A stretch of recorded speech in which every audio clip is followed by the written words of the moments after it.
All right, Garrett Johnson here with Rory McIlroy. And Rory, this is an interesting time as we look at where you're at in your career. I mean, 17 years already. You've been a pro for that long. How do you look at it now, the state of your career? Uh, yeah, I mean, I feel incredibly fortunate that I've had such a long career and I've had, such a consistent career up until this point. You look at other sports and other athletes, they don't have the time horizon that golfers have. So to be still, not, really into my mid 30s yet and feel like I'm only halfway through my career, I feel pretty lucky that I'm in that position. And yeah, if you had told me 17 years ago when I turned pro that this is where I'd find myself, I probably would have found it hard to believe. So I'm obviously really happy with how everything's went, but still feel like I have some things to achieve in the game. Yeah. Well, and speaking of, we'll get to that in a minute, achieving, but the state of the overall game right now, how do you look at, and obviously there's some division with Live and PGA Tour and PIF and investment and how that all plays out, but what do you make of the state of the game right now? Yeah, it's certainly divided, and, I think what the framework agreement in June 6th really tried to make happen was try to unify the game again, which I think is what ultimately needs to happen. We're not there yet. We're probably still quite a long way from it, but I would be hopeful in the future that is where we get to, where we can sort of unify the game, bring all the best players back together again, and yeah, it sucks as a competitor that I only get to see some of those, or I only get to compete against some of those guys 4 times a year. Because ultimately they do have some of the best players in the world that are playing some really, really good golf, and to not see all of the best players together more often, I just think is a shame for the overall game of golf and for fans that want to watch professionals around the world. Is it fair to say that the game a little bit is adrift at all, that it's in need of a North Star kind of to find that on the compass? Yeah, absolutely. I think there needs to be a correction. I think what's happening right now is probably unsustainable. So something needs to happen to try to bring it all back together so that we can all move forward, and and that we don't have this division that's sort of ongoing. And when you say unsustainable, like for fans as well, and their fans, experience with it? Yeah, I think fans, sponsors, media, players, I think it's all just a little bit, I just don't, the direction that both things are going right now, if they keep going down those different paths, I just don't see how that benefits anyone in the long run. When we look at the major championships, how do you assess where you are now in your hunt for major championships? Yeah, I feel good. My major play has definitely improved a little bit over the last couple of years. 7 of the last 8 I've finished in the top 10, and I've had a couple of really good chances in there as well. So, sorry. Oh, bless you. No worries. It's getting close. I had a really good try at St Andrews. Didn't quite get it done there. Had a really good go at LACC. Didn't quite get it done there. But I'm confident. I feel like my game is more well equipped nowadays to contend in major championships more consistently. Like, yes, I won major championships before in my career and won them by quite a large margin, but I feel like my performances in the majors were sort of a little volatile, while they're a little more consistent now. So I feel good about that, and obviously we've got 4 incredible venues to look forward to this year, and I'm excited for that as well. Yeah.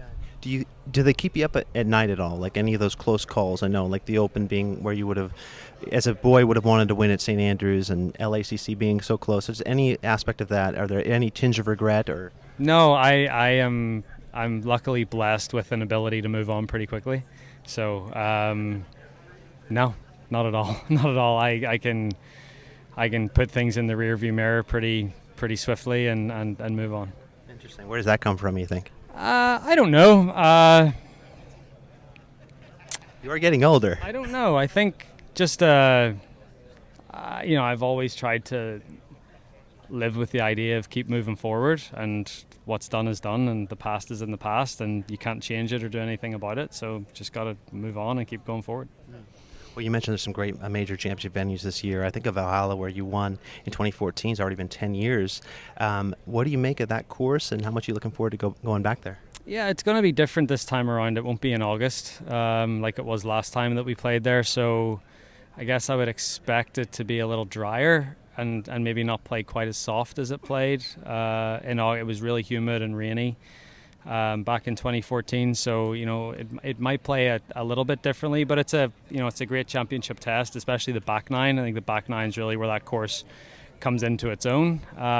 So yeah, I'm excited for it. Yeah, and I look forward to Pinehurst as well in June. It's a great test. The USGA really loves that place. What do you make of Pinehurst? Yeah, I love Pinehurst. Again, played it back in 2014. Yeah, and I've really grown to like those sort of golf courses where there's not a ton of rough. There's a lot of runoffs, a lot of pine straw native areas. It gives you width off the tee. And then gives you options into with your approach shots and into greens. So, and especially there, the greens are so severe and so undulating that you really need to be going into those greens from the right side of the hole most of the time, or the correct side of the hole. So Pinehurst is a great test. Troon's a great test for the Open. Obviously, the weather was a little funky. I remember the flag on 18 was really being pulled there. I should say the flag pull by the clubhouse. I mean, that's a brutal test at times. It is. Obviously, Henrik and Phil really separated themselves last time we played there. So, but the major venues this year are great, and looking forward to getting started. And once they start in April, they come thick and fast. So, one every month for 4 months. It's going to be a nice stretch of golf. How many times have you played Troon, would you say? Just for the tournament last time, so probably 2 or 3 practice rounds and the 4 tournament rounds, so 6 or 7 times. But links golf, I mean, you probably like the overall challenge of it, I'd imagine, with that venue. Yeah, I do. I've my Open performances have been pretty good over the last few years, and I've really grown to like, not that I grew up on links golf, and I think sometimes you always want what you don't have, and that, I always loved coming to America and playing these sorts of golf courses that we're at here in Bay Hill, but, I've started to appreciate links golf more as time has went on. Definitely. And when we talk about the majors there, but like, how do you overall define kind of goals or success for a year? Like, is it a tangible thing, or how do you kind of tend to define it now? Yeah, it is tangible. I mean, I think to me, it's about how many chances you give yourself to win, and then how many times you convert those chances into victories. I think they're the 2 things that are the big things for me. Because every time you get yourself into contention in the back nine, you're not going to win every single one of them. But the more you do that, the more chances you give yourself to win. So to me, it's being up on the top page of the leaderboard on Sunday afternoon. The more times I can do that, the more I'm going to think it's been a successful season. You said a great thing with the Sick to Football guys about you can make somebody's day 20 different times in a day, 25 different times, being in a position as a superstar. How do you look at your legacy and the kind of legacy you want to leave for everyone back? Yeah, I mean, I hope people look back on my career and hopefully they enjoyed watching me play golf. Like, that's something that I like to think that I was a good player, but also could entertain people with how I play the game. But then also, try to do the right thing. So whether that be sign autographs for kids, or make time in your day for someone, or just try to conduct yourself the right way. And my dad said to me when I was a kid, he said, always try to behave like someone's watching you. So that's sort of how I try to live my life. Accountability. There's something. Yeah, exactly. Yeah, beyond ourselves, right?